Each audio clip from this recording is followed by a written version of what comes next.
ప్రతిష్టాత్మకమైన ఇన్స్టిట్యూట్ మా నియోజకవర్గంలో ఉండటం, అనేక సార్లు ఇవి ఇక్కడ ఉన్న అధ్యాపకులు పెద్దవారు అందరూ కూడా వచ్చి నన్ను కలిశారు. తప్పకుండా మరొకసారి, ఎందుకంటే ఈరోజు యాక్చువల్గా అయితే 8 ఊర్ల ప్రోగ్రాం ఉంది. ఒక ఊరు ప్రోగ్రాంలో మధ్యలో ఇటు వచ్చి మళ్ళీ ఒక ఊరు వెళ్తూ ఉన్నాను. ఎందుకంటే అది స్కూల్ అనేసరికి తప్పకుండా రావాలని ఒక ఉద్దేశంతో ఇక్కడికి రావటం జరిగింది. మరొకసారి మన ఇన్స్టిట్యూట్కి వస్తాను.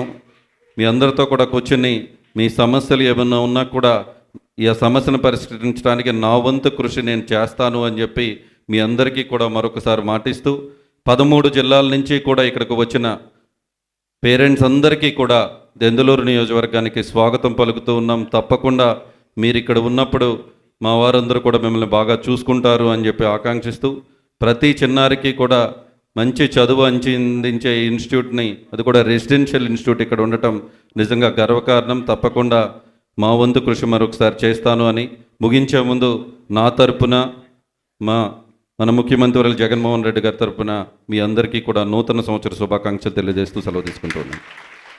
ఇప్పుడే మొన్నే జగన్మోహన్ రెడ్డి గారితో పర్మిషన్ తీసుకుని పెదవేగిలో ఒక జూనియర్ కాలేజు, అదేవిధంగా దెందులూరు మండలంలో కొవ్వలి కానీ దెందులూరులో కానీ ఒక జూనియర్ కాలేజ్ తీసుకురావటం జరిగింది.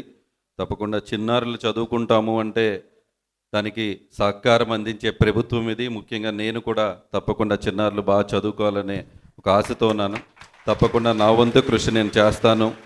ఏదన్నా ఆ ప్రాసెస్ కూడా మీరు స్టార్ట్ చేయండి, మీకు నేను సపోర్ట్ చేస్తానని తెలియజేస్తాను.